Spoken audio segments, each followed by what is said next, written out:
morning, everyone. I am here to talk to you guys a little bit today about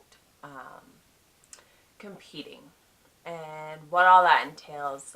Some people that haven't really done a show before may not understand some of the sacrifices and commitment that it takes to compete at an NPC level or a national level and what all that entails. So I'm just going to explain to you a little bit today about what it is like to compete in the harder aspects, not so much the glitz and the glam, but actually what you really will get down to doing for most of the entire time. I mean, competing when you're on stage, it's the shortest amount of time to really see what it's like, but all the other 12 weeks, 16 weeks, 30 weeks, like whatever your prep may be, 30 weeks is a really long time, but whatever that may be, that is the majority of what you're going to go through. And I think that a lot of people just see the glitz and the glam and they see the great bodies and they want to look like that.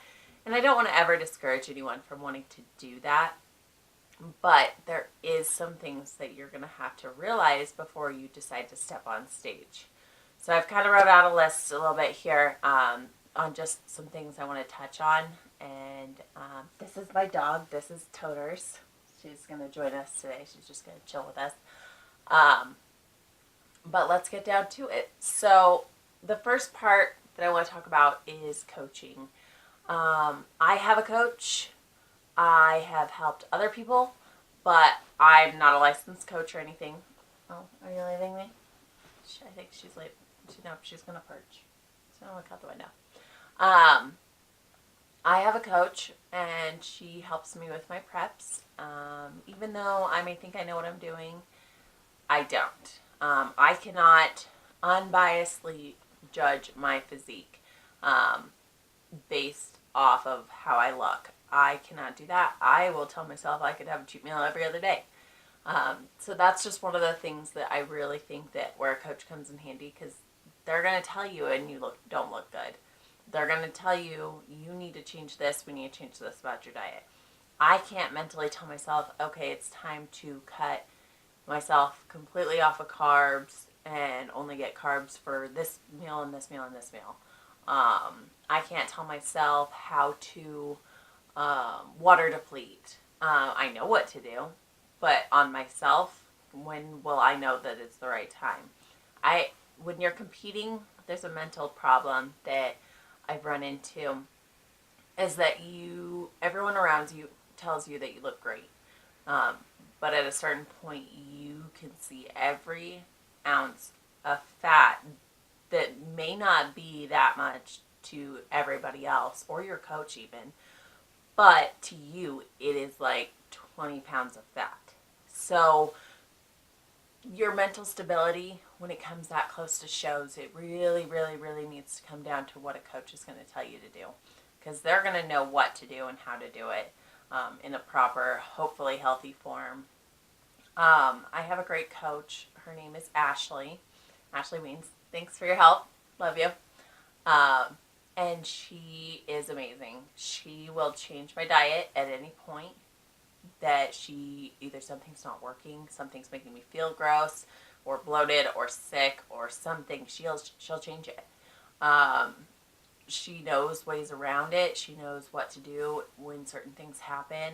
I mean, I can tell you that there's times where my digestion isn't working, and she tells me what to do and how to fix it. And there will be times where I'm hitting a plateau, and she automatically is like, all right, we're ready to move in to this step. So finding someone that's really knowledgeable in that aspect is going to be key. You can always go into a prep with a bad coach, and I've seen it happen to a lot of girls, especially when they're first starting out. They go with either the cheapest that they can find, or someone that they think might be a coach says, yeah, I can do a prep for you. Doesn't mean they know. You don't have to be licensed to be a prep coach. Eventually, I would like to start doing that for girls. We're just not quite there yet to really get into it, and I just don't have the time right now, so I am not prepping anybody at the moment. Um, but another thing that I want you to think about is when you're hiring these coaches on, you need to make sure that they're really qualified in what they're doing, that they've done these before, that they're not just winging it. It's really scary to see someone go through that and they're doing this prep, but they mess up your metabolism, or they don't cut you right, and they give you too little of food. It can really damage your body, and that's a very scary thing to go through. And I've seen a lot of women have a lot of issues later on down the road. Um, Once the show is over, yeah, you may look super skinny or super lean, or you may take a trophy home, but it doesn't mean that your body's not hurting. Especially if they don't reverse diet you right once you're post show, which is super key. You can't just go back to eating whatever you used to eat. It doesn't work like that. Your body is going to retain everything you eat at that point, and so you need to slowly bring back foods over a longer period of time to keep yourself from gaining an enormous amount of weight that's really unneeded. I mean, like even I struggle with being a foodie. I love food and I love everything about it, but at the same time, I have to know that if I eat this, what's it going to do to my body for the next 6 months? What's it going to do to my body if I stop working out as hard as I did, or I stop dieting at all? It really does play a huge role in it. So my number 2, though, is time. A lot of people don't realize how much time this takes. If you're doing like right now, I am 22 weeks out, a little less, I think. But right now, I'm not cutting. So, yes, I'm spending more money and I'm spending more time already prepping. But at this point, we're just trying to build my metabolism back up so that it's firing correctly and that I'm constantly burning and building. Oh, what are you doing? No one's here. Huh, she scared me. So go to. Shh. So right now, hey, dude. Sorry. Hey, stop it. So right now I am just trying to mostly build my metabolism back up and get everything working in competitor mode again, so that when I hit 12 weeks out, we can hit the ground running. I don't have to sit there and do copious amounts of cardio because I've already prepped myself for this and I'm already ready to go. So, but leading along with that, time in the gym is crucial. It doesn't have to be a 3-hour workout. That's not what I'm saying. It's when you're spending the time there, you have to be there. You have to be working hard. You have to be constantly going. You can't sit and talk at the gym anymore. I see a lot of people that, yeah, they're very social, and that's great. Like, I don't ever want to discourage that. But save it for before your workout or after your workout. Because when you're in the middle of a set and you stop and talk for 20 minutes, it really, really doesn't help you get back right into it. You can't automatically keep going. The maximum time that I take off in a set from the gym is at most 5 minutes. At most. And so that's one thing I think that people don't think about, is you pretty much have to cut a lot of that talking time down too.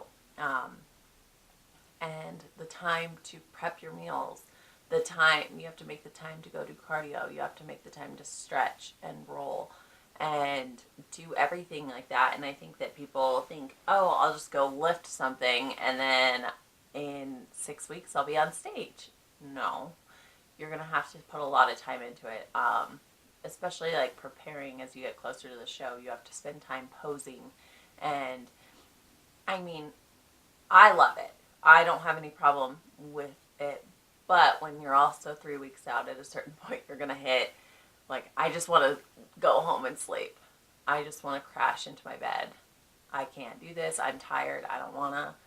So you have to really realize that there's time that really plays a huge role in this, because you have to be willing to give that time to everything that you're doing and give it full-heartedly, 100%.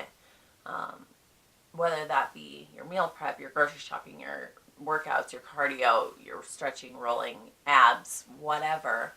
You have to really be willing to commit to that. And the next thing I want to touch on is money. It's a lot of money. Definitely in the NPC world, you're going to be paying, I don't know, I probably paid about $2,000 for my show. That includes food and supplements and everything like that. You're going to have to buy all the stuff that you need. So if you're barely making ends meet and you're barely surviving, I would say that maybe you should wait and hold off and save up some money. It is expensive, especially once you get to the show. Once you go up to your show, I mean, I spend probably about $150 a week, or every 2 weeks, I'm sorry, on groceries.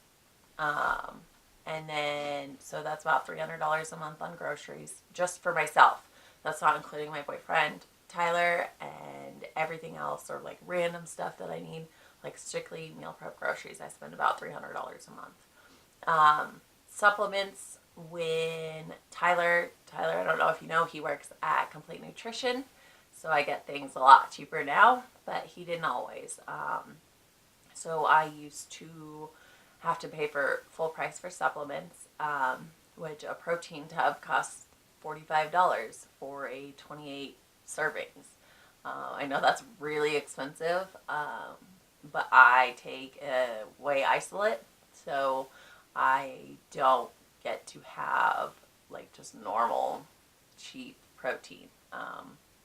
Isolate protein is really expensive, but that's what my coach wants me on, so that's what I have to do.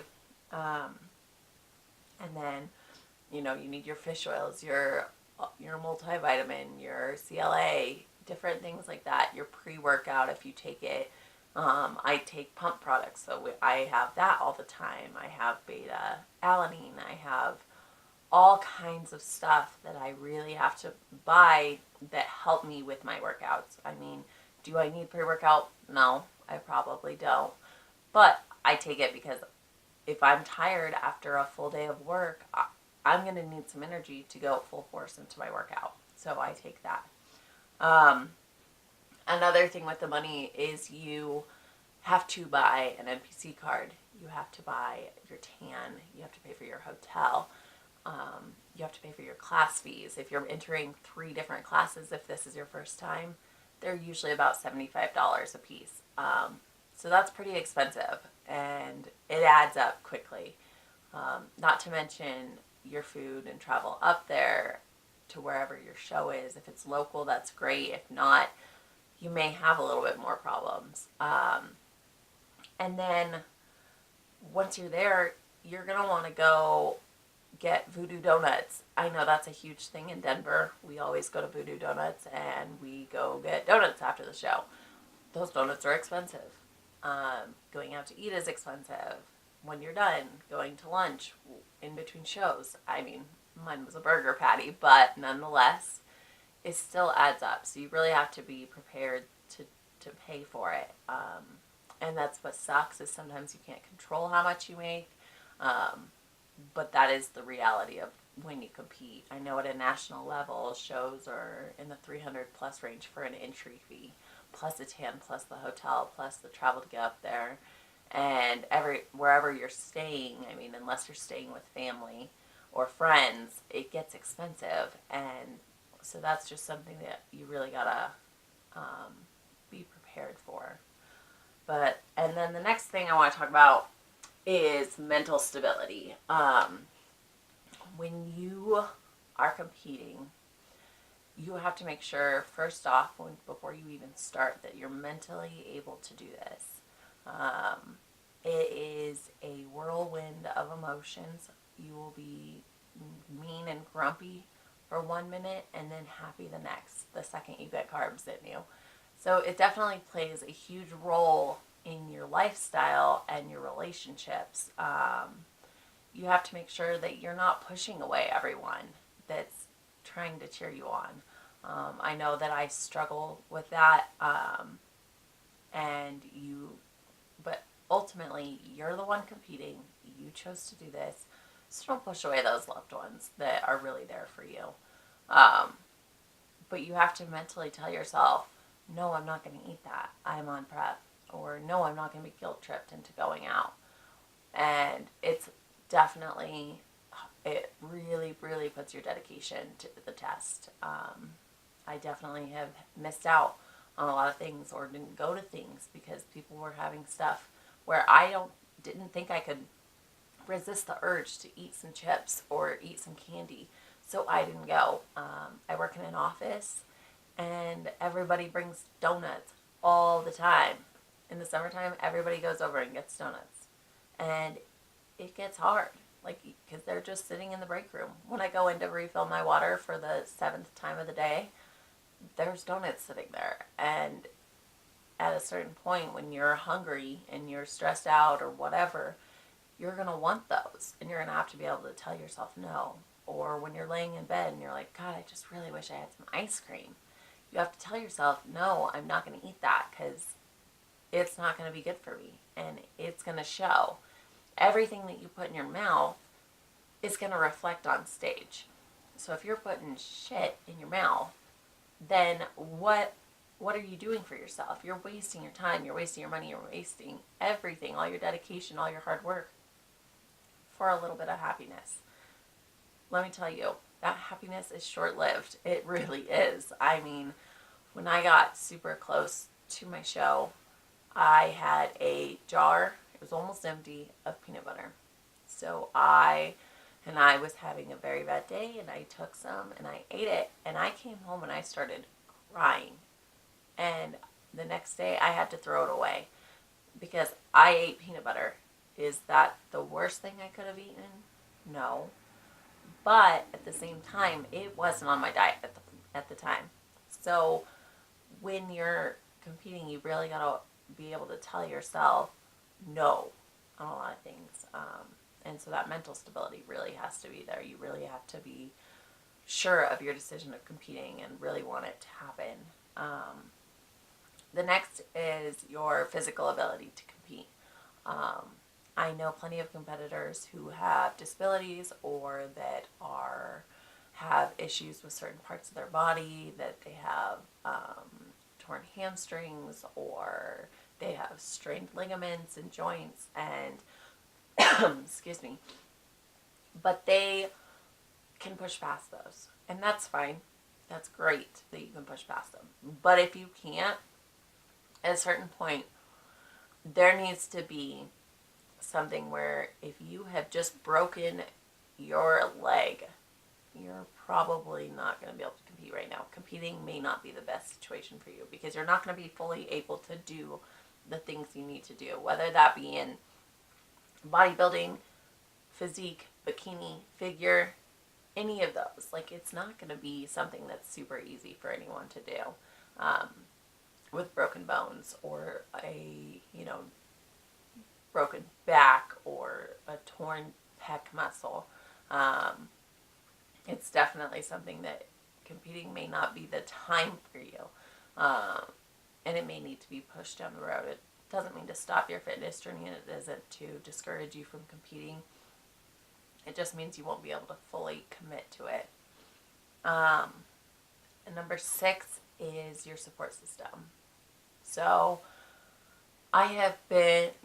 my first competition, I was in a relationship where they didn't understand why I was competing, and they didn't understand what I was doing with myself and why I wouldn't eat this, and it was really hard